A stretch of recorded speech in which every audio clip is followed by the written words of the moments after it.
Hello friends, welcome to my channel. આજે આપણે બનાવીશું આખા ટીંડોળાનું શાક। જો તમે મારી ચેનલ પર નવા હો તો મારી ચેનલને સબસ્ક્રાઈબ કરજો, જેથી આવનારી નવી વિડીયોની નોટિફિકેશન તમને સૌથી પહેલાં મળી શકે।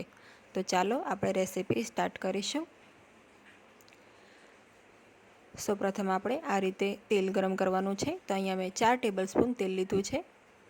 તેલ ગરમ થાય એટલે સૌથી પહેલાં આપણે એમાં 1 ચમચી જીરું નાખી દઈશું।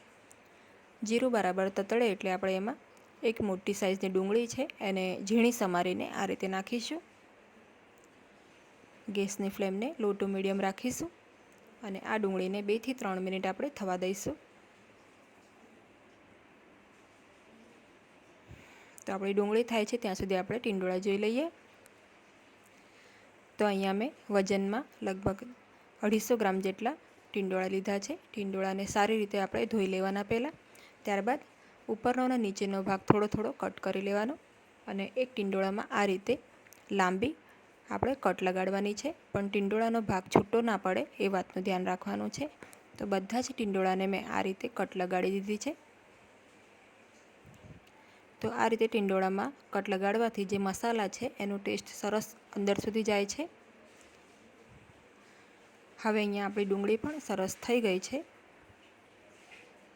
હવે આપણે જે ટીંડોળા છે આપણા એ નાખી દઈશું અને ટીંડોળાને આપણે સારી રીતે ડુંગળીમાં મિક્સ કરી લઈએ।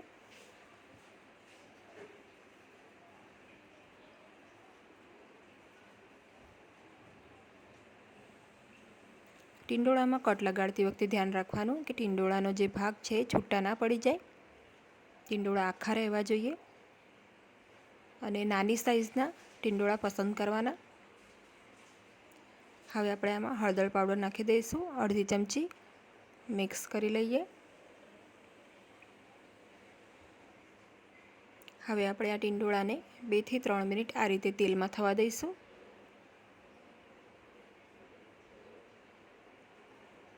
તો ટીંડોળા થાય છે ત્યાં સુધી આપણે એક મસાલો બનાવી લઈએ।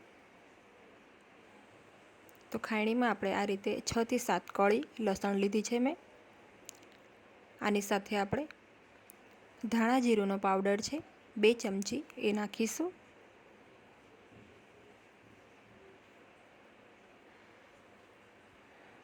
લાલ મરચું પાવડર જે રેગ્યુલર આપણે યુઝ કરીએ છીએ એ નાખીશું 1 ચમચી, સાથે 1 ચમચી કાશ્મીરી લાલ મરચું પાવડર પણ એડ કરવાનું છે। સ્વાદ પ્રમાણે મીઠું નાખી દઈએ। તો કાશ્મીરી લાલ મરચું પાવડર છે એનાથી આનો જે કલર છે શાકભાજીનો ખૂબ જ સરસ આવશે। 2 થી 3 મિનિટ બાદ તમે જોઈ શકો છો આપણા ટીંડોળા થોડા સોફ્ટ થઈ ગયા છે। ત્યારે આપણે જે આ ખાયણી દસ્તામાં મસાલો રેડી કર્યો છે એ નાખી દઈશું। તમે ઈચ્છો તો આ મસાલાને તમે મિક્સી જારમાં પણ બનાવી શકો છો। હવે આ મસાલાને આપણે સારી રીતે ટીંડોળામાં મિક્સ કરી લઈએ।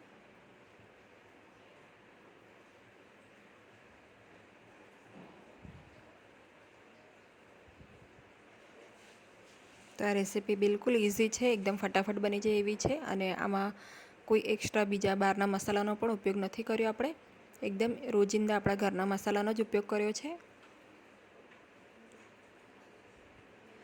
હવે આપણે આમાં થોડું પાણી એડ કરી દઈશું, જેથી જે આપણે ટીંડોળા છે એકદમ સારી રીતે કૂક થઈ જાય। તો લગભગ મેં અહીંયા હાફ કપ જેટલું પાણી નાખ્યું છે।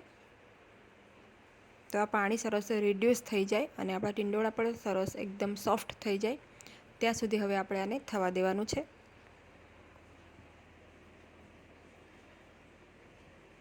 તો આને આપણે ઢાંકીને 5 થી 7 મિનિટ લો ફ્લેમ ઉપર થવા દઈશું।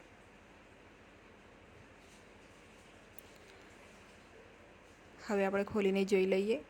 તમે જોઈ શકો છો તેલ આ રીતે એકદમ સરસ ઉપર આવી ગયું છે, પાણીનો ભાગ પણ વધારે રિડ્યુસ થઈ ગયો છે અને જે આપણા ટીંડોળા છે પણ સરસ રીતે સોફ્ટ થઈ ગયા છે, એટલે કે આપણું શાક અહીંયા ઓલમોસ્ટ રેડી છે। તો આ સ્ટેજ ઉપર આપણે આમાં ટોમેટોની પ્યુરી એડ કરવાની છે।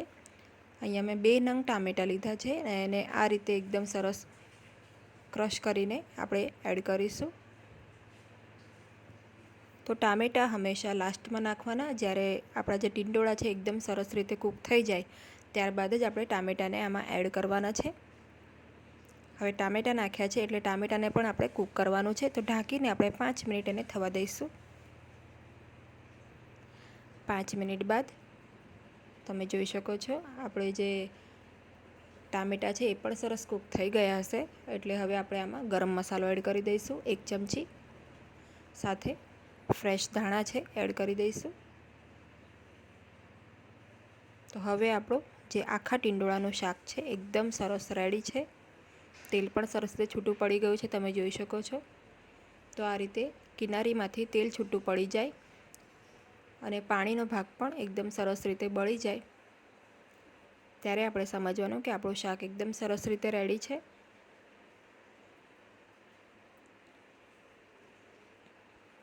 તો એકદમ મસાલેદાર આપણું શાક રેડી થઈ ગયું છે.